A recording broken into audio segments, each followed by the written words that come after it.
Makalipas ang isang buwan sa una sa kanyang bagong paaralan nabangga ni Rentero ang dalawang level 10 God Hotties habang naglalakad siya sa hallway. Nang magtama ang kanilang mga mata lahat sila ay agad na nakaramdam ng kuryenteng dumaloy sa kanilang mga katawan na ikinagulat ni Rentero na nagtataka kung ito ba ang tinutukoy ng Diyos.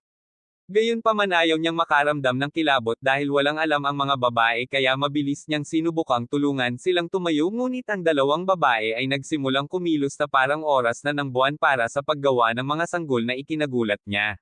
Habang papunta sila sa opisina ng nurse dahil nagkunwaring nasugatan ang dalawang babae kumapit sila sa kanya idiniin ang mga melon sa kanyang katawan na nagiging dahilan para talagang magsaya siya sa high school. Ipinakilala niya ang kanyang sarili pagkatapos ay tinawag din ng dalawang babae ang kanilang sarili na Karanet at Hekerai.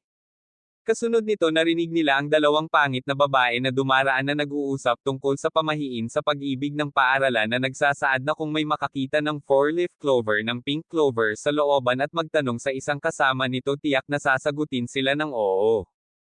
Nang marinig ito agad na tumakbo si Hekerai at Karanet na parang flash na ikinagulat ni Rentero.